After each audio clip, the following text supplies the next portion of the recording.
Ragam acara akan menemani padatnya aktivitas Anda. Palembang siang ini. Pro 1 Palembang 92,4 FM. Kanal informasi dan inspirasi.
Assalamualaikum warahmatullahi wabarakatuh. Selamat siang pendengar dimanapun Anda berada, berjumpa di kesempatan hari ini di Rabu 8 Maret 2023 dalam acara Jaksa Menyapa bersama Kejaksaan Negeri Palembang.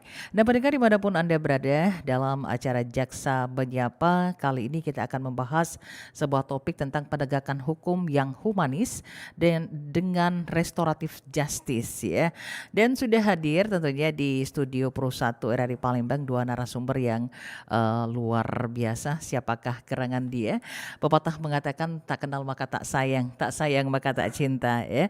Untuk bisa tentunya lebih mengenal dari dua narasumber kita, ini Pak Jaksa yang muda-muda dan ganteng-ganteng gitu ya. Ada Pak Dani Dwi Yanwar SH. Beliau adalah Kasubsi Penuntutan dan juga Eksekusi Eksaminasi Bidang Tindak Pidana Umum Kejaksaan Negeri Palembang. Assalamualaikum Pak Dani. Waalaikumsalam Mbak. Iya, sehat ya? Alhamdulillah sehat dan luar biasa. Wah, ini yang dicari, sehat dan luar biasa gitu ya. Kemudian di sampingnya Pak Dani ini tak kalah mudanya gitu ya. Beliau juga seorang jaksa, ini adalah Bapak Ihsan Azwar SH. Beliau adalah Kasubsi Pratut Bidang Tindak Pidana Umum Kejaksaan Negeri Palembang. Iya, Assalamualaikum, selamat siang Pak Ihsan. Waalaikumsalam. Sehat ya? Sehat Bu. Sehat juga. Segar. Sehat segar gitu ya. Sehat. Iya, saya juga segar di sini karena dapat jaksa-jaksa yang muda-muda dan ganteng-ganteng gitu ya. Baik Pak Jaksa, nih ini tentunya dalam Jaksa Menyapa kita kali ini kita akan berbicara mengenai penegakan hukum yang humanis dengan restoratif justice. Nanti kita juga akan mengundang para penelpon, para pendengar kita untuk bisa berpartisipasi, bertanya langsung. Mungkin ada permasalahan-permasalahan hukum yang ingin ditanyakan. Ya. Silakan saja nanti di line telepon 0711 36 0821769977 atau bisa melalui WhatsApp Pro 1 di 082179279090. Nah, sebelum saya ke Pak Ihsan, saya mau ke Pak Dhani terlebih dahulu ya. Pak Dhani ini adalah Kasubsi Penuntutan dan Eksekusi Eksaminasi Bidang Tindak Pidana Umum Kejaksaan Negeri Palembang. Ya, ini kan tidak seluruh masyarakat paham, mengerti dengan bahasa hukum ya. Nah, ini terkait dengan tentunya jabatan yang saat ini tentunya emban oleh Pak Dhani sendiri sebagai Kasubsi. Ini tugasnya seperti apa nih Pak Dhani? Izin menerangkan Bu sebelumnya. Untuk di tindak pidana umum di Kejaksaan Negeri Palembang memiliki dua bidang. Yang pertama subseksi prapenuntutan dan prapenuntutan, dan yang kedua subseksi penuntutan. Kebetulan saya ada di bidang penuntutan, di subseksi penuntutan, di mana memiliki tugas, yaitu mempunyai tugas melakukan penyiapan bahan penyusunan rencana dan program kerja, analisis dan pemberian pertimbangan hukum, pelaksanaan penanganan perkara, koordinasi dan kerjasama, pengelolaan penyediaan data dan informasi, pemberian bimbingan teknis, pemantauan, evaluasi dan penyusunan laporan penanganan perkara tindak pidana di bidang penuntutan, eksekusi dan eksaminasi. Jadi dari awalnya itu seperti apa nih Pak? Dari awalnya mungkin untuk proses penanganan perkara tindak ini kepada pidana penuntutan ya terlebih dahulu ya. Terkait dengan penuntutan itu sendiri kan melimpahkan berkas perkara itu ke pengadilan untuk disidangkan seperti itu. Untuk penanganan perkara tindak pidana umum awal mulanya ada di prapenuntutan. Setelah prapenuntutan dikenal istilah berkas dianggap lengkap atau P21 baru ke ranah penuntutan seperti itu. Oke, setelah P21 baru dia ke ranah penuntutan gitu ya. Akhirnya itu menjadi tugas dari Pak Dhani sendiri. Ya, betul. Oke, saya beralih ke yang muda satu lagi ya, Pak Ihsan. Ini adalah Kasubdit Pratut Bidang Tindak Pidana Umum Kejaksaan Negeri Palembang. Ini tugasnya seperti apa nih Pak Ihsan? Oke. Kalau terkait tugas kami sebagai Kasubsi Prapenuntutan Bu, kami mempunyai tugas melakukan penyiapan bahan penyusunan rencana dan program kerja, analisis dan pemberian pertimbangan hukum, pelaksanaan penanganan perkara, koordinasi dan kerjasama, pengelolaan penyajian data dan informasi, serta laporan penyusunan penanganan perkara tindak pidana terhadap orang dan harta benda pada tahap prapenuntutan. Jadi pada pokoknya tugas kami dari awal itu kami yang menyeleksi istilahnya SPDP dari kepolisian, dari penyidik yang masuk ke kami. Terus masuklah ke bidang ke prapenuntutan untuk menganalisis apakah tindak pidana tersebut benar-benar bisa kita naikkan ke tahap penuntutan.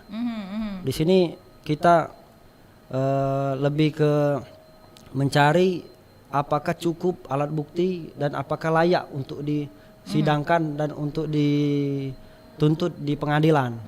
Seperti itu sebenarnya Bu. Jadi artinya untuk Pak Ihsan sendiri ini adalah di prapenuntutan. Di prapenuntutan. Sementara Pak Dhani sendiri adalah pas di penuntutan. Pas di penuntutan. Wah, ini keren ya. Ini pra dan juga penuntutan itu sendiri ada ya. Artinya kolaborasi begitu ya. Iya. Nah, saya kembali ke Pak Dhani nih Pak Dhani.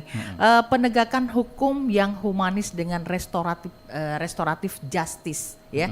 Saya berbicara dari awal tadi, baik Pak Dhani, Pak Ihsan ya. Seluruh tentunya pendengar kita tidak semuanya paham dengan bahasa hukum.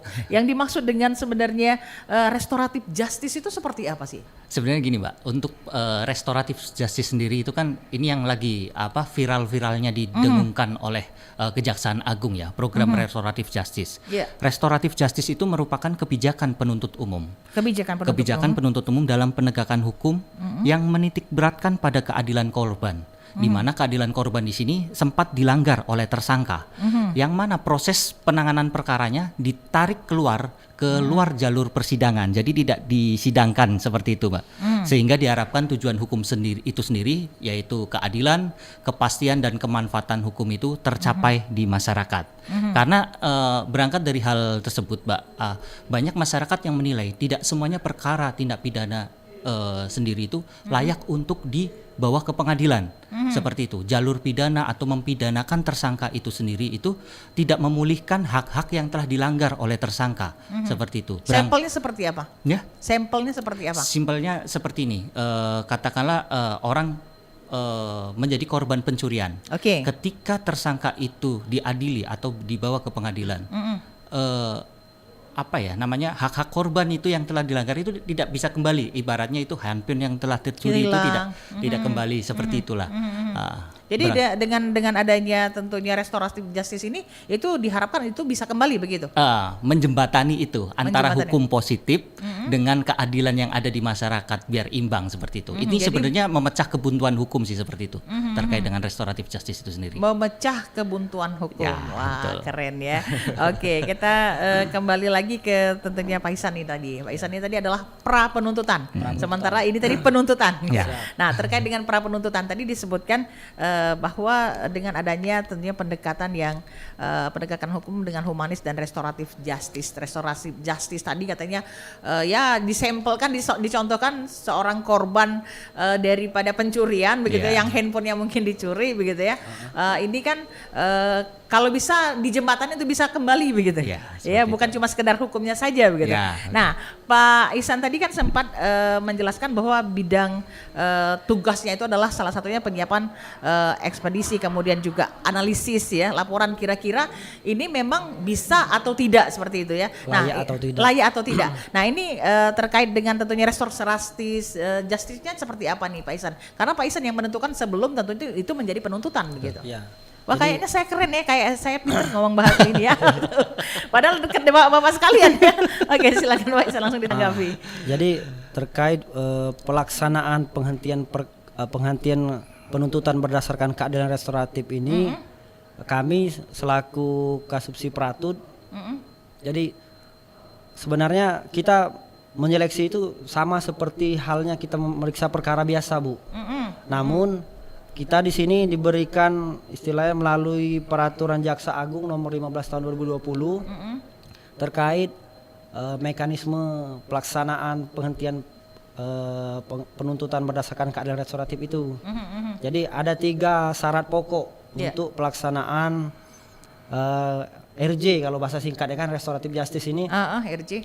Yang pertama pelaku tidak pernah dihukum. Pelaku tidak pernah dihukum. Sebelumnya belum pernah berkonflik dengan hukum. Oke. Yang kedua, ancaman tindak pidana yang pelaku lakukan itu tidak lebih dari 5 tahun.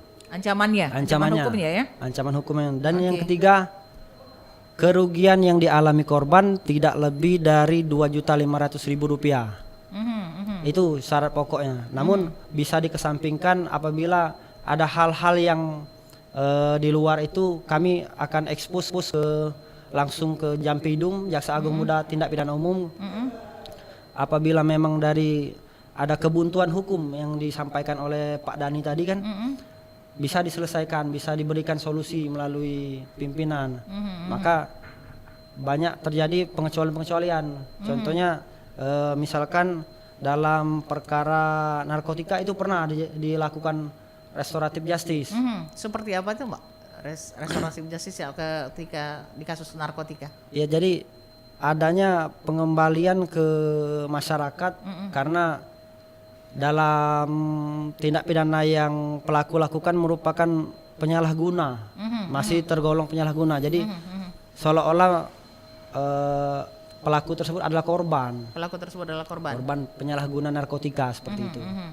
Oke, baik. Kita kembali ke Pak Dani nih, Pak Dani. Ini sudah disinggol masalah hukumnya, masalah narkotika gitu. Saya tertarik gitu ya. Kalau kita ngomongin masalah narkotika, ini kan sebuah tentunya ancaman dan juga tentunya ini merupakan musuh kita bersama gitu ya. Di mana penegakan hukum harus benar-benar tegak begitu ya, Pak ya. Nah, ngomongin penegakan hukum tadi di sini Pak Dani bilang bahwa adanya restoratif justice ya, dengan penegakan hukum yang humanis, restoratif justice di kasus narkoba itu sendiri. Tadi kan kalau dicontohkan seandainya pencurian nih gitu ya, handphonenya hilang gitu ya, nanti diharapkan ini bisa menjadi jembatan untuk bisa kembali. Nah, sementara kan kalau untuk kasus narkoba sendiri begitu kan, ketika barangnya ditemukan kemudian kan disita begitu ya, disita, apakah ini masuk dalam kategori akhirnya bisa dilakukan penegakan hukum secara humanis dan restoratif justice, itu bisa dikembalikan karena takutnya begitu ya, takutnya something itu malahan akan menjadi sesuatu yang dipertanyakan oleh masyarakat, Betul. kemana di barang bukti yang sempat disita itu kemana begitu. Betul. Nah, silakan Bapak. Jadi izin menjelaskan bahwasanya terkait dengan penanganan narkotika memang instrumen hukumnya juga berbeda. Lebih kepada pendekatan penanganan perkara terhadap dengan penyalahguna narkotika melalui rehabilitasi dengan pendekatan restoratif justice seperti itu. Yeah. Di situ ada kriteria-kriteria sendiri terkait dengan penanganan tindak pidana narkotika. Yeah. Artinya tidak semua terkait dengan pelaku tindak pidana narkotika bisa untuk kita rehabilitasi melalui jalur RJ seperti itu. Iya. Hanya kriteria-kriteria tertentu. Makanya, contohnya? Misalkan gini, di dalam kita meneliti berkas perkara dari penyidik, ketika berkas perkara narkotika, di situ jelas terlihat dari barang bukti seperti itu. Apakah kategori barang bukti ini termasuk masih dalam lingkup penyalahguna narkotika? Terus yang kedua, ini bukan merupakan residivis tindak pidana, ya kan? Kalau kedua kali tidak bakal bisalah untuk dilakukan rehabilitasi. Dan yang ketiganya ini ada hasil asesmen yang menyatakan bahwa misalnya tersangka ini merupakan penyalahguna narkotika seperti itu. Jadi ketika perkara itu dengan barang bukti yang banyak, kategorinya di dalam hasil asesmen dia merupakan penjual, itu sudah tidak bakal memenuhi syarat untuk dilakukan rehabilitasi seperti itu sih. Oke, jadi artinya rehabilitasi itu bisa dilakukan terkait juga mungkin barang buktinya mungkin ya tidak banyak karena memang dia sebagai cuma sekedar mau coba-coba begitu ya Pak ya, artinya bisa direhabilitasi. Ya, betul, tetapi kalau lebih dari itu artinya bukan rehabilitasi yang akan dilakukan, tetapi memang penegakan hukum yang sebenarnya begitu ya. Nah, terkait dengan tentunya penegakan hukum yang humanis, bahasa humanis deh Pak Ihsan, apa sih maksudnya bahasanya humanis ini? Kayaknya kayak kata Bu Puspa tadi ya, humor yang manis gitu atau gimana nih humanis, silakan. Kalau sebenarnya bahasa humanis itu lebih ke kita pengen lebih dekat ke masyarakat. Oh, heart to heart, hati ke hati, ya gitu bahasanya Gitulah. ya. Intinya kita sebagai penegak hukum tidak kaku seperti apa yang di framing masyarakat. Iya. Sebagai contoh produk yang membuat kita lebih mudah masuk ke masyarakat ini, yang pertama contohnya acara kita ini Bu. Oke. Ya, Jaksa menyapa Jaksa menyapa. gitu ya, bahwa jaksa ini gini loh orangnya Iya. gitu ya. Nah, terkait jaksa menyapa ini kan kami dapat menyampaikan lebih lugas, lebih luas ke masyarakat. Apa sih tupoksi kami?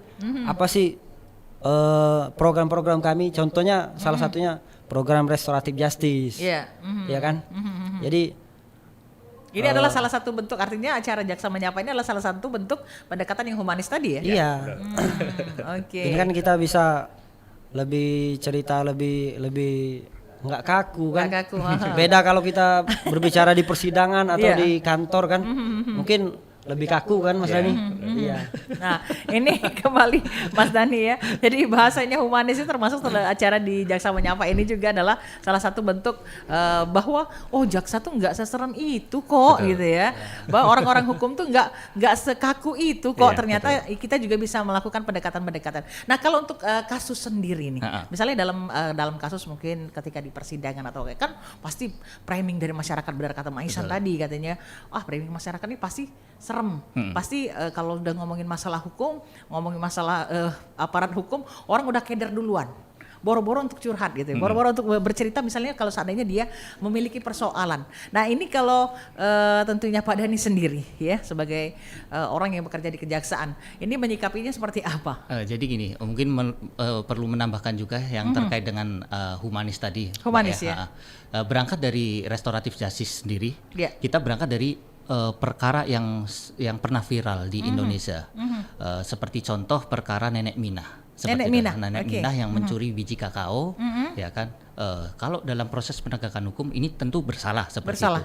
Tapi ternyata di luaran sana banyak masyarakat yang beranggapan bahwa kok jaksa tidak punya hati melihat perkara seperti ini. Nah, berangkat dari situ muncullah kebijakan restoratif justice. Artinya jaksa ini hadir loh. Terkait dengan penanganan perkara-perkara seperti itu sebenarnya bisa diselesaikan melalui jalur perdamaian. tidak perlu ke jalur jalur pengadilan hukum. seperti itu. Apalagi itulah. mungkin yang didapat cuma sedikit begitu ya. Ya, mungkin itulah. karena sesuai dengan kebutuhan beliau begitu ya. Betul, karena pelaku-pelaku pidana seperti itu mempunyai alasan tertentu seperti itu. Dengan keadaan sulit, apa ekonomi dia sulit seperti itu. Dengan alasan seperti itu, makanya dia melakukan tindak pidana pencurian seperti itu. Ya kan? Makanya berangkat dari situ, jaksa mencoba untuk sebenarnya jaksa ini punya empati loh terkait dengan penanganan perkara-perkara seperti ini. Makanya lahirnya restoratif justice itu sendiri, penyelesaian perkara di jalur luar persidangan melalui pendekatan perdamaian itu sendiri. Artinya di sini dengan adanya restoratif justice itu sendiri, artinya di sini ada perlunya edukasi kepada masyarakat, Betul. begitu ya, bahwa jaksa itu tidak seperti itu loh. Betul. Jaksa itu tidak dalam artian garang gitu ya, dalam artian ini harus dihukum. Memang dia salah begitu ya, dia salah. Terlepas sedikit atau banyak yang dia lakukan itu adalah salah. Nah, gimana tentunya ini saya kembali dulu ke Pak Ihsan kembali ya. Nanti ke Pak ini kembali ya, ke Pak Dhani kembali. Pak Ihsan, ini kan ada paradigma pemikiran masyarakat bahwa hukum itu ya tajam ke bawah, tumpul ke atas. Nah, ini sebagai tentunya salah satu aparat ya dari penegak hukum sendiri di kejaksaan, ini menanggapinya seperti apa dengan paradigma pemikiran masyarakat seperti ini? Kalau masalah paradigma itu kan individual masyarakat menilai. Iya, kan? Tapi penilaian kami masyarakat. sebagai jaksa, sebagai penuntut umum, kami dalam menangani perkara itu berdasarkan alat bukti, berdasarkan berkas perkara, berdasarkan fakta-fakta di persidangan. Terkait masalah apakah tumpul ke atas tajam ke bawah itu, sepertinya kalau misalkan kami melakukan seperti itu, saya pikir nggak tepat. Jadi kita udah tahu ya, paham gitu ya. Kami lebih ke apa sih yang terjadi sebenarnya di persidangan itu, apa sih yang terungkap gitu kan, apa yang harus kita kejar. Jadi kami mengejar sesuai unsur, Sesuai dengan unsur pasal yang kami sangkakan dan kami buktikan. Sebenarnya itu hanya paradigma aja, Bu. Kami berusaha untuk bekerja sebaiknya lah. Jadi artinya di sini dengan adanya acara Jaksa Menyapa itu sendiri ya, kita juga akan berusaha untuk meminimalisir begitu ya paradigma pemikiran masyarakat. Ya, Mungkin betul. Pak Dhani ingin menambahi atau menanggapi hal tersebut? Ya itulah, balik lagi kepada kebijakan restoratif justice itu. Justru dengan adanya kebijakan restoratif justice itu ingin menunjukkan loh bahwasanya paradigma itu tuh salah. Selama ini apa yang telah kita perbuat melalui mekanisme restoratif justice itu justru menyentuh masyarakat dalam level tataran bawah seperti itu. Tidak serta-merta ini bisa di restoratif justice, tidak. Selama ini kita justru menyasar orang-orang yang bawah ini untuk menyelesaikan permasalahan hukum yang ada di tingkat level bawah seperti itu. Jadi artinya kan di sini kan kalau kata orang tuh, kalau maling yang kelas kakap kayaknya kecil hukumannya, tapi kalau maling yang kelas bawah gitu ya kayaknya hukuman ini kan paradigma. Kembali kita tidak bisa menyalahkan paradigma masyarakat gitu ya. Padahal hukum itu harus berjalan ya sesuai dengan alurnya begitu ya Pak ya. Kalau salah ya tetap salah gitu ya, walaupun dia yang dipaling juga walaupun sedikit ya tetap jatuhnya tindak pidana ya pencurian, artinya melakukan tindak pidana begitu ya. Oke, baik. Pendengar dimanapun Anda berada, silakan saja kalau Anda ingin bertanya langsung dengan kedua narasumber kita yang luar biasa ini, tentunya terkait dengan penegakan hukum yang humanis dengan restoratif justice ya. Jadi ini merupakan salah satu salah satu upaya begitu ya Pak ya, yang dilakukan oleh kejaksaan sendiri untuk mendobrak yang namanya kebuntuan. Ya, betul. Ya, kebuntuan dari pemikiran-pemikiran masyarakat, jangan sampai akhirnya masyarakat berpikirnya negatif begitu ya terhadap kejaksaan itu sendiri. Nah, kita pengen tahu nih Pak, wah kira-kira ada nggak ceritanya salah satu mungkin dari kasus yang pernah dialami ataupun terjadi yang mungkin Bapak alami begitu ya, baik Pak Dhani ataupun juga mungkin Pak Ihsan. Pak Ihsan sebagai pra dan Pak Dhani pasti penuntutan begitu ya. Kasus-kasus yang dilakukan akhirnya restoratif justice itu. Contoh soal yang biasa. Coba Pak Ihsan dulu mungkin kalau ada. Yang untuk pra penuntutan dulu ya. Nanti di penuntutannya di Pak Dhani gitu ya. Karena enaknya gitu ya dapat yang pra penuntutan sama penuntutan nih. Silakan. Kalau berdasarkan data rekapitulasi restoratif justice pada Kejaksaan Negeri Palembang, pada tahun 2022 itu terdapat 11 RJ, 11 restoratif justice yang sudah kami laksanakan. Contohnya apa nih Pak? Kalau kasusnya Salah satu contoh contohnya kasus pencurian ada, penggelapan ada, penganiayaan pun ada. Jadi macam-macam juga kasusnya. Jadi ini untuk bisa untuk Pak Ihsan sendiri dengan bidang tugasnya Pak Ihsan sendiri di peradilan begitu ya Pak ya. Ada pra penuntutan begitu. Di pra penuntutan itu artinya Pak Ihsan dan juga rombongan begitu ya, rombongan yang ada di bidangnya Pak Ihsan itu artinya mengklasifikasikan ini kira-kira bisa nggak di begitu? Ya. Di justice di restoratif justice atau tidak? Jadi sebenarnya mengulangi kata Pak Dani tadi, sebenarnya pelaksanaan RJ itu adanya inisiasi dari jaksa. Oh, inisiasi. Jadi deteksi awal itu jaksa. Oke. Ketika jaksa peneliti memeriksa berkas, misalkan memang dari kronologi di dalam berkas terkait pelaku maupun keadaan bukan istilahnya memang dipersiapkan terlebih dahulu atau tidak masif dan melalui tahapan-tahapan yang sudah ditetapkan sama Kejaksaan Agung, jaksa peneliti nanti memanggil pihak-pihak terkait, contohnya pihak dari pelaku maupun pihak dari korban. Oh, ini dilakukan oleh jaksa peneliti? Ya, harus dilakukan. Dan juga penyidik yang memeriksa, yang membuat berkas kan. Jadi di sana jaksa peneliti mengumpulkan beberapa pihak dan mencari jalan tengah. Apabila memang kan syarat utama restoratif justice ini apabila ada korban itu harus ada perdamaian. Harus ada perdamaian. Jadi diusahakan damai terlebih dahulu begitu ya. Namun berkasnya harus lengkap dulu, dinyatakan P21 dulu. P21 dulu.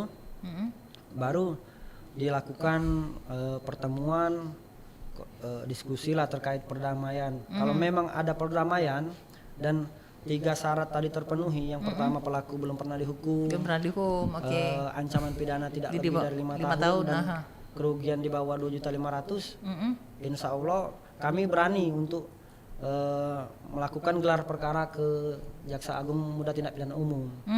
Gitu. Oh, kalau sudah masuk klasifikasi tadi ya? Iya. Oke, baik. Kita ke Pak Dani kembali nih Pak Dani.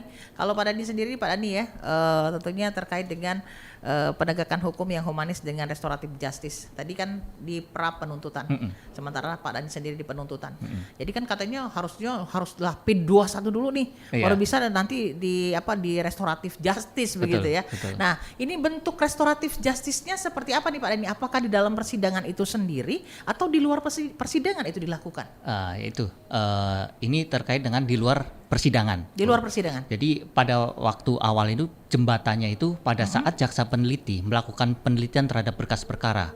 Ketika melihat anatomi perkara tersebut di dalam berkas perkara memenuhi 3 syarat prinsip tadi di dalam ketentuan restoratif justice. Ya. Nantinya ketika jaksa peneliti menganggap bahwa berkas perkara ini layak untuk dilakukan restoratif justice, ini dituangkan di dalam berita acara yang dilaporkan kepada pimpinan. Nah, terkait dengan pelaksanaannya, nanti pada saat ada istilah ketika pelimpahan tersangka dan barang bukti dari penyidik ke penuntut umum, disitulah dilakukan upaya-upaya terkait dengan perdamaian itu. Nah, apabila perdamaian itu tercapai, prosesnya ke depan dilaporkan kepada pimpinan secara berjenjang dan dilakukan ekspos perkara sampai dengan Kejaksaan Agung seperti itu, Bu. Oke, baik, kita tahan dulu ya. Kita akan dengarkan dulu pesan-pesan berikut ini. Tetaplah bersama kami di acara Jaksa Menyapa. Yang, kamu ngantuk ya? Enggak. Udah kalau ngantuk aku aja gantian sini yang nyetir. Enggak, udah biar aku aja lah. Yang, Apa? kamu tuh tadi udah merem matanya. Masa sih? Minggir, cepetan minggir. Sini biar aku aja yang nyetir. Apa itu microsleep? Microsleep adalah periode tidur singkat kurang dari 30 detik. Dengan ciri, sering berkedip secara perlahan, menunduk kemudian menyentakkan kembali, tidak dapat mengingat beberapa menit terakhir, dapat terjadi meski mata terbuka, tubuh tersentak atau hypnic jerk. Cara mengatasinya adalah dengan tidur selama 20 menit. Ingat, Berhati-hatilah dalam berkendara. Mau beli racun rumput untuk semprot rumput di sawah sebelum dibajak? Beli aja Roundup Biosorb. Kualitasnya handal dan terpercaya. Tidak perlu semprot ulang kalau terjadi hujan 1 jam setelah semprot. Urusan biaya, Roundup Biosorb pasti paling murah karena 1 liter dipakai untuk 10 tangki. Tanaman padi sering diserang banyak pengganggu seperti virus tungro, penggerek batang, penggulung daun, dan hama lainnya. Itu karena pengganggu bertahan hidup dalam akar, batang, dan daun dari singgang padi.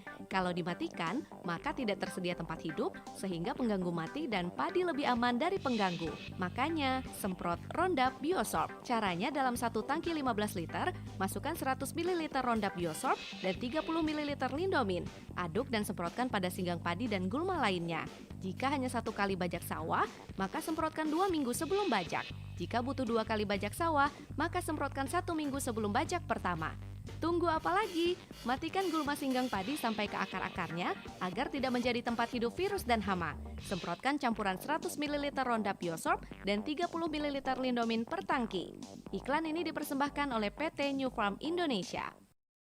Baik pendengar 92,4 MHz Pro 1 RRI Palembang, kanal informasi dan inspirasi. Masih di dialog interaktif Jaksa Menyapa bersama Kejaksaan Negeri Palembang, berbicara mengenai penegakan hukum yang humanis dengan restoratif justice bersama 2 narasumber kita yang luar biasa, Pak Dhani Dwi Yanuar SH dan tentunya Pak Ihsan Azwar SH ya.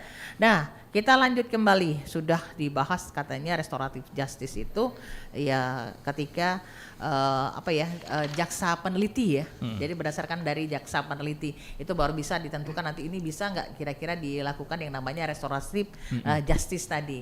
Nah, ini kembali masyarakat kita kan awam nih berbicara mengenai hukum gitu ya. Mulai dari kalau udah ngomong hukum pasti agak ngeri-ngeri sedap gitu. Pasti kan kalau misalnya ada permasalahan, ada persoalan hukum kan masyarakat tuh untuk lapor ke polisi, kemudian akhirnya sampai ke pengadilan, akhirnya sampai bertemu dengan jaksa, hakim, itu kan menjadi sesuatu yang sesuatu yang sangat ditakuti oleh masyarakat. Apalagi kalau berbicara mengenai hukum, pasti kan ketika hukum itu berlaku begitu ya, ketika masyarakat melakukan sebuah tindak pidana, kemudian ada pelaporan, ini kan diharuskan juga ada saksi. Nah, saksi juga kadang takut untuk jadi saksi.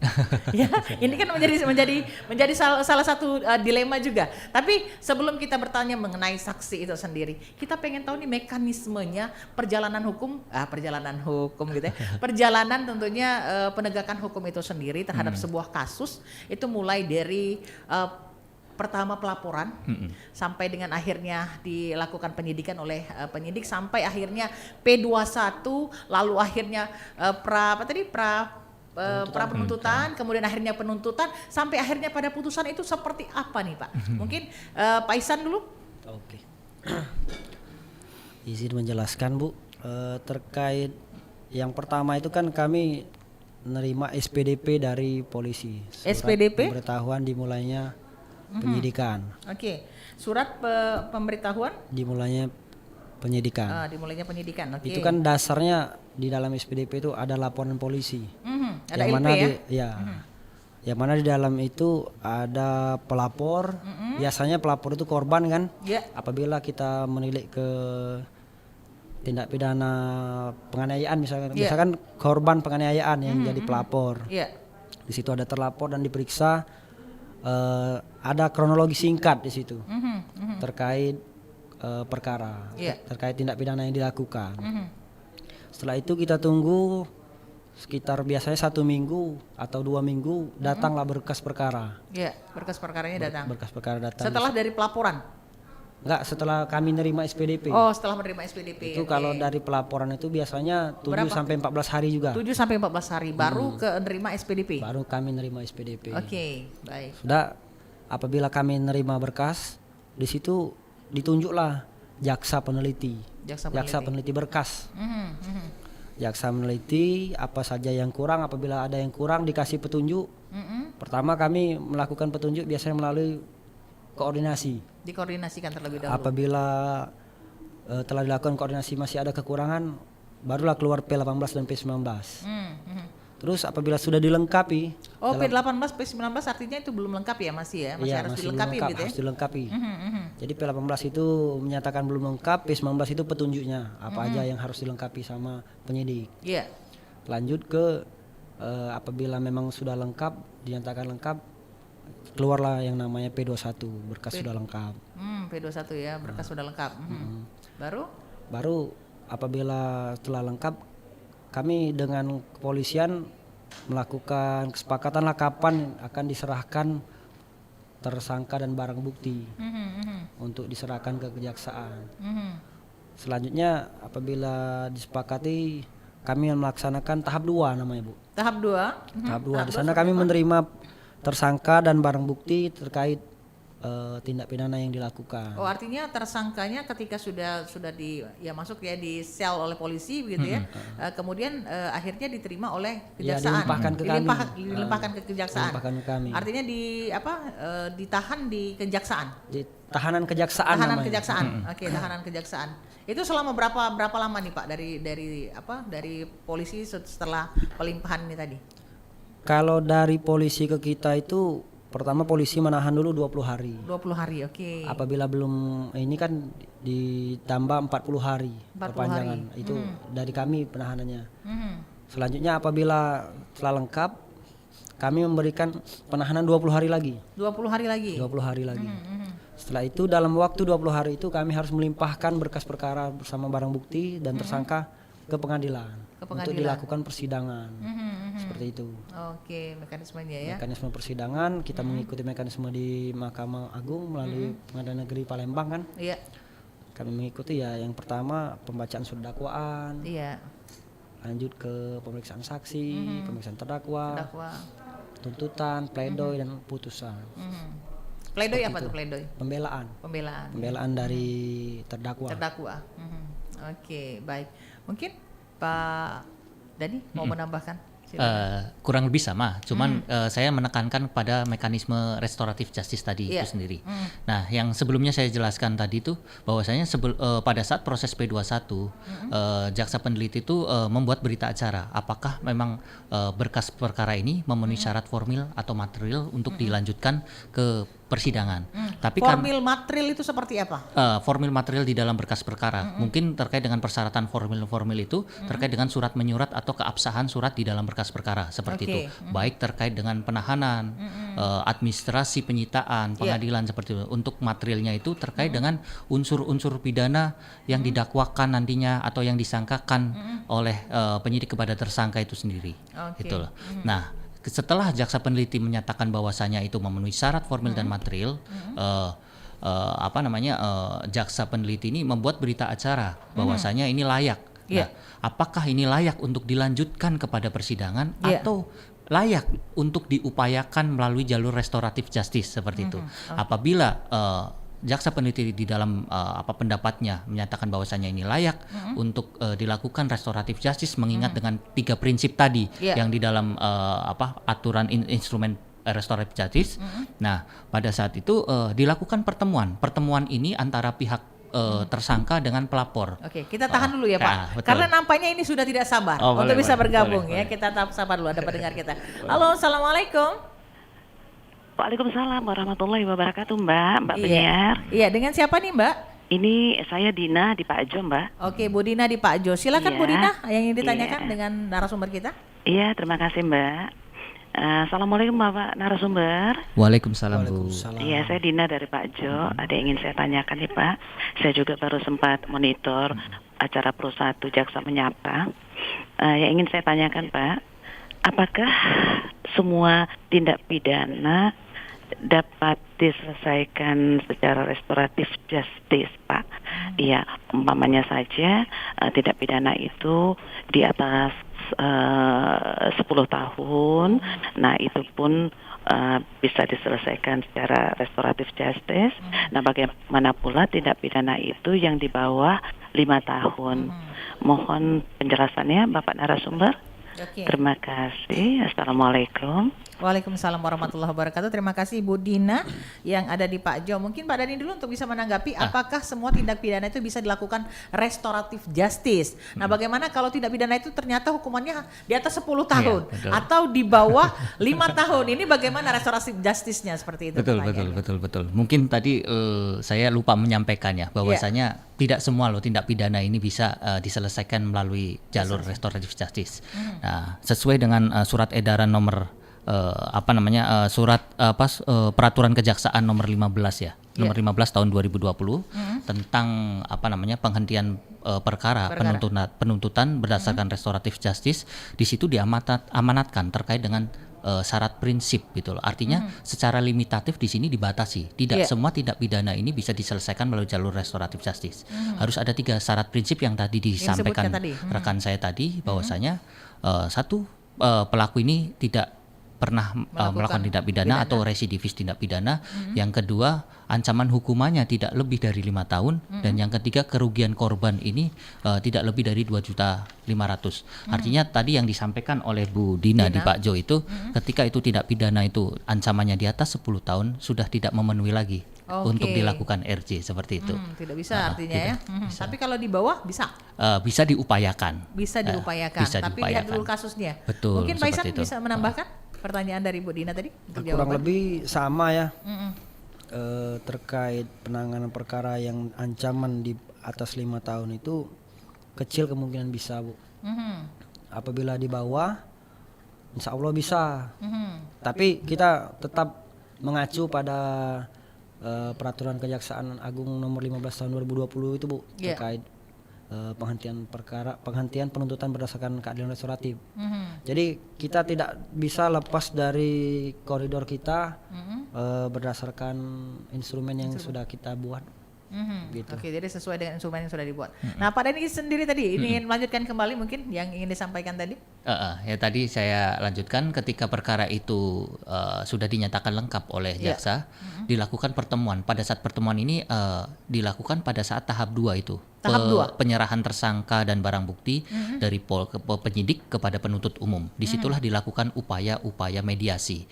Karena mediasi sendiri bukan hal yang umum yang dilakukan oleh jaksa, karena landasan kita juga ada juga di Undang-Undang Nomor 11 Tahun 2021 tentang perubahan Undang-Undang Nomor 16 Tahun 2004 tentang kejaksaan. Di situ jaksa berwenang untuk melakukan mediasi penal.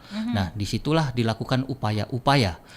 Apabila ternyata si tersangka dengan korban bisa dilakukan mediasi ataupun musyawarah ataupun perdamaian di situ, dilanjutkan kepada proses penghentian penuntutan melalui mekanisme pelaporan berjenjang. Artinya tidak sidang lagi artinya? Tidak. Nah, apabila di pertemuan itu ternyata tidak ada titik temu dan korban ingin untuk melanjutkan perkara ini persidangan, jaksa bakal melimpahkan perkara ini ke pengadilan seperti itu.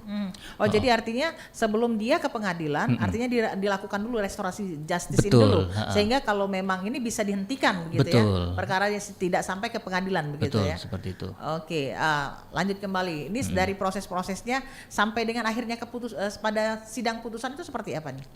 Ya itulah tadi, ketika proses itu restoratif justice ini disetujui, jadi tidak ada proses persidangan ataupun tidak ada putusan, seperti itu.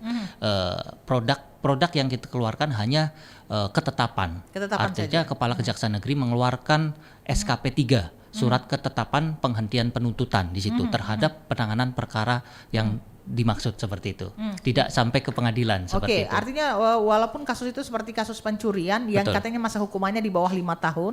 Jadi artinya kalau seandainya sama-sama bisa legowo, ya, untuk yang mungkin yang menjadi korban dia legowo, untuk bisa tentunya ini, dan yang ini tadi mungkin bisa memberikan ganti rugi begitu ya.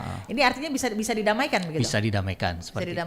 Nah, ini kira-kira nih Pak, terkait dengan tentunya penegakan hukum humanis yang restoratif justice ini sendiri, ini apakah tidak nanti suatu saat begitu ya, ketika ini dihentikan begitu, ternyata terulang kembali begitu. Pernah tidak mengalami kasus yang seperti itu? Pak Isan dulu. Kalau sejauh ini yang saya ketahui itulah kita menggunakan hati nurani dalam Melaksanakan tugas tadi. menginisiasi penghentian penuntutan ini, melaksanakan RJ ini. Jadi kalau memang hati kita memang istilahnya yakin bahwa memang ini bukan tindakan pidana yang betul-betul dilakukan secara masif, secara akan terus berulang. Sepertinya tidak akan terulang untuk tidak akan terulang selanjutnya. Oke. Namun sebelum saya bertugas di Palembang, saya pernah bertugas di Muara Enim. Ya. Nah, di sana kebetulan saya ingin mengajukan RJ terkait perkara yang saya tangani. Iya. Namun dalam proses RJ itu sebelum saya gelar perkara ke Kejagung, kebetulan ada laporan tindak pidana lain yang dilakukan oleh tersangka ini. Oh, jadi dia melakukan 2 tindak pidana artinya. Ya, Ketika jadi dalam proses ternyata ada tindak pidana lain yang dia lakukan. mungkin di pihak lain mengetahui bahwa proses RJ ini sedang saya lakukan dan memang tersangka yang akan saya RJ-kan ini kebetulan telah melakukan tindak pidana pencurian lain di tempat lain. Maka ada laporan lagi masuk ke polisi dan polisi menyampaikan kepada saya, "Pak, ini ada ini Pak," katanya. "Ada laporan lagi Pak terkait SK yang Bapak tangani sekarang." Saya sampaikan sama pimpinan secara berjenjang. Iya. Kebetulan pimpinan saya langsung deteksi, "Oh, ini nggak bisa di RJ-kan San," katanya. Jadi kami hentikan proses RJ itu, kami hentikan. Artinya memang pelaku ini memang adalah orang yang tidak bisa Iya. diberikan amanah untuk bisa restorasi justice begitu ya. betul. Oke, baik, kita ke Pak Dhani kembali. Pak Dhani, kalau itu kan kasusnya pencurian nih Pak. Iya, Dhani. betul. Bagaimana kalau kasusnya misalnya pengancaman atau begitu ya? Mungkin seseorang tuh diancam pakai senjata tajam begitu ya. Iya. Nah, kemudian akhirnya itu dibuatlah laporan polisi sampai akhirnya ke kejaksaan gitu ya. Betul, Ke betul. kejaksaan ini Pak Dhani. Ini pernah tidak mengalami kasus yang akhirnya itu menjadi restoratif justice, didamaikan? Karena kan takut nih kalau yang namanya pakai ngancem-ngancem senjata tajam gitu suatu saat akhirnya diulang lagi gitu kan. Terulang lagi kan ini kan menjadi suatu momok yang menakutkan begitu. Betul. Bagaimana nih Pak? Kalau dilihat dari tadi perkaranya perkara pengancaman ya. Ya, Pengancaman itu ada di ketentuan pasal 335 KUHP ya. Ya. Ancamannya memang di bawah 5 tahun ya. Di bawah itu 5 tahun. Sebenarnya bisa untuk dilakukan upaya. Aha. Nah, pada prosesnya nanti ketika dilakukan upaya ternyata tidak berhasil, ya tetap ini perkara bakal dilimpahkan ke pengadilan. Ternyata pada saat proses upaya perdamaian ternyata terjadi kesepakatan. Apakah nantinya ada permohonan maaf ataupun apa, sesuai dengan kesepakatan ini kita coba untuk ajukan kepada pimpinan untuk dilakukan restoratif justice seperti itu. Cuman yang tadi balik lagi penekanan pimpinan terkait dengan kebijakan restoratif justice ini bahkan tidak sejauh kita melihat penanganan perkara atau berkas. Mungkin pimpinan juga ketika ada jaksa yang mengajukan akan melakukan restoratif justice, pasti akan dilakukan profiling terhadap tersangka tersebut. Yang tadi rekan saya sampaikan, apakah ini melakukan pencurian itu benar-benar dengan keadaan terdesak atau seperti apa. Bahkan sejauh itu kita melihat. Sedetil itu begitu ya? ya? Dilihat profiling dari keluarganya seperti apa. Terus juga apakah benar pernah kejadian perkara di Palembang juga. Si tersangka ini melakukan pencurian hanya demi mencukupi istrinya hamil, sedang hamil tua dan perlu biaya untuk melahirkan seperti itu. Hal itu yang disampaikan kepada tim jaksa pada waktu itu. Jaksa melaporkan kepada Kepala Kejaksaan Negeri dan Kepala Kejaksaan Negeri melakukan menginstruksikan kepada bawahan untuk melakukan profiling benar atau seperti apa tidak. Ternyata setelah dilakukan pengecekan benar.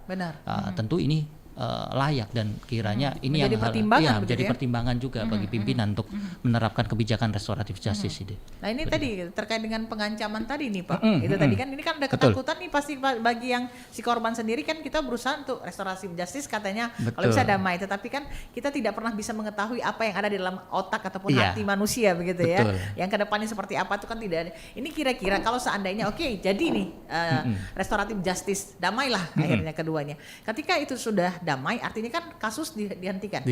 Perkara dihentikan.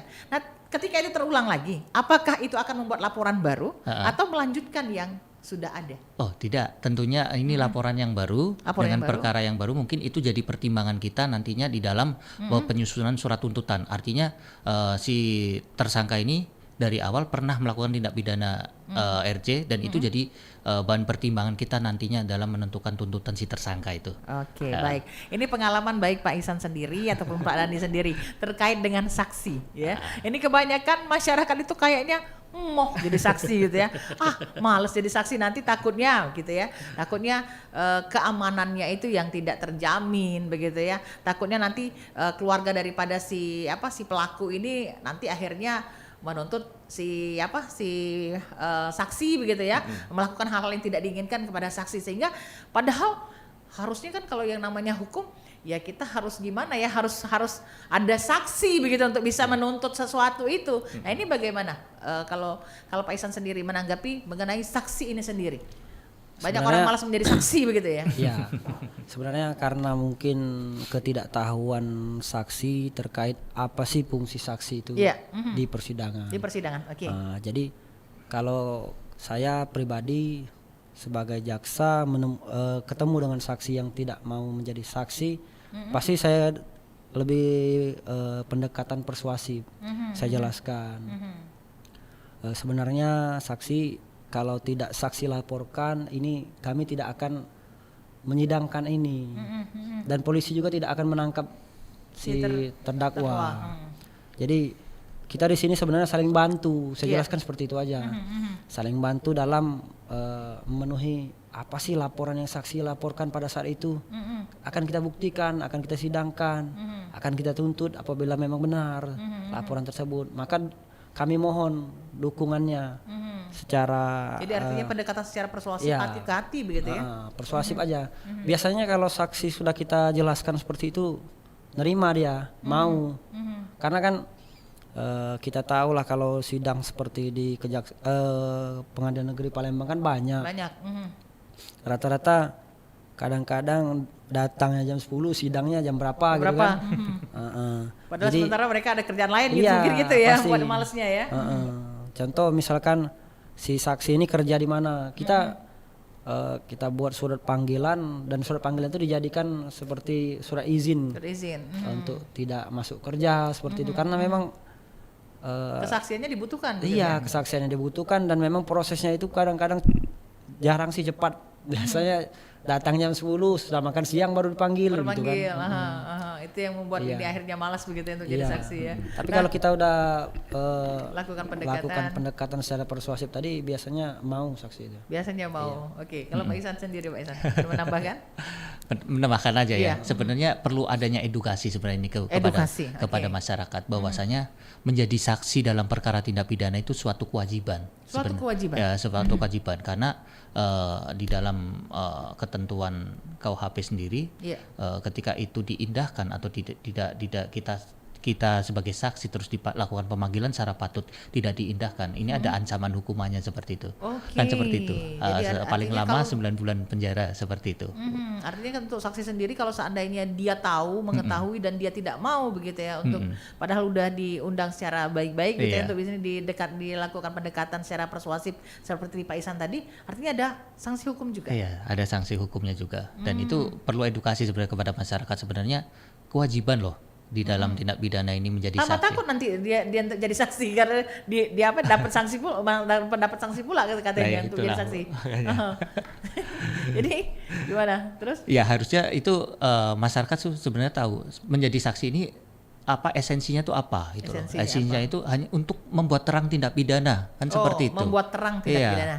Karena kita melimpahkan perkara itu gitu ke pengadilan itu berdasarkan alat bukti yang ada. Nah sekarang ketika alat bukti saksi yang kita ada di dalam berkas perkara ternyata pada saat persidangan saksi tidak bisa hadir atau apa, itu yang kita bingung nantinya ke depan seperti apa. Karena sejujurnya alat bukti saksi itu yang didengar keterangannya di persidangan loh, bukan di dalam berkas perkara seperti itu sih. Pas di saat dia sidang yang harusnya didengar benar-benar, sehingga bisa dilihat bahasa tubuhnya mungkin begitu ya, apakah dia bohong atau tidak begitu ya Pak terhadap kesaksiannya. Oke, baik Pak Ihsan dan juga tentunya Pak Dani, tidak terasa ya waktu yang akhirnya membatasi kebersamaan kita. Sebelum kita menutup rangkaian acara kita di Jaksa Menyapa hari ini, mungkin sebagai closing statementnya terlebih dahulu, silakan Pak Ihsan terlebih dahulu. Oke. Singkat saja sebenarnya dari saya, Terkait dari tema kita pendekatan secara humanis berdasarkan keadilan restoratif. Jadi kami sebagai jaksa ingin memberikan semacam pendekatan yang lebih ke masyarakat melalui jalur-jalur, contohnya seperti restoratif justice. Di sini bahwa kami ingin mematahkan paradigma masyarakat bahwa hukum itu tajam ke bawah, tumpul ke atas. Sebenarnya akses untuk RJ ini datangnya menginisiasinya dari jaksa, jaksa yang memegang perkara itu, jaksa peneliti. Jadi tidak memandang bulu apakah masyarakat tersebut datang dari bawah atau dari atas. Kami berdasarkan berkas perkara dan fakta-fakta yang kami temukan selama kami memeriksa berkas perkara. Gitu. Oke, baik, silakan Pak Dhani untuk tentunya closing statementnya. Berangkat dari pendekatan restoratif justice sendiri, masyarakat perlu tahu sebenarnya hukum tertinggi di Indonesia itu sebenarnya bukan ada di kantor kepolisian, kantor kejaksaan, bahkan ada tidak ada di ketok palu hakim. Hukum tertinggi itu sebenarnya kesepakatan para pihak yang terlibat dalam perkara ataupun kedamaian, perdamaian para pihak, itu justru itulah yang namanya hukum tertinggi. Ya. Oke, itu pesannya. Jadi hukum tertingginya adalah pendekatan yang ada di dalam masyarakat untuk mendapatkan keputusan yang sama-sama disepakati, begitu ya. Betul. Oke, baik. Terima kasih Pak Dhani. Terima kasih juga tentunya Pak Ihsan ya yang sudah hadir ke Studio Pusat RRI Palembang. Kita berbincang luar biasa, banyak literasi, banyak juga edukasi dan informasi yang didapat oleh masyarakat. Karena tadi kata saya bahwa kalau ngomongin masalah hukum tidak semua orang tahu gitu ya. Tidak semua orang paham dengan bahasa hukum, tapi dengan adanya dialog interaktif Jaksa Menyapa hari ini dengan pendekatan yang humanis, ini adalah salah satu bentuk daripada pendekatan humanis yang dilakukan oleh kejaksaan begitu ya, terhadap masyarakat untuk bisa memberikan literasi dan informasi. Tentunya ini akan semakin mencerdaskan masyarakat ya, bahwa benar kata Pak Ihsan tadi, harapannya adalah memecahkan tentunya paradigma masyarakat ya tentang hukum itu tajam ke bawah dan tumpul di atas ya. Kalau begitu terima kasih untuk kehadirannya pendengar, semoga saja apa yang disampaikan oleh kedua narasumber kita ini bisa bermanfaat bagi kita dan jadi tentunya ilmu yang bermanfaat bagi kita. Di penghujung kebersamaan, tak ada gading yang tak retak, tak ada manusia yang tanpa kesalahan. Jikalau pedang lukai tubuh, pastikan ada harapan sembuh. Namun jikalau lidah lukai hati, kemanakah gerangan obat hendak dicari? Kita akhiri dengan ucapan wassalamualaikum warahmatullahi wabarakatuh.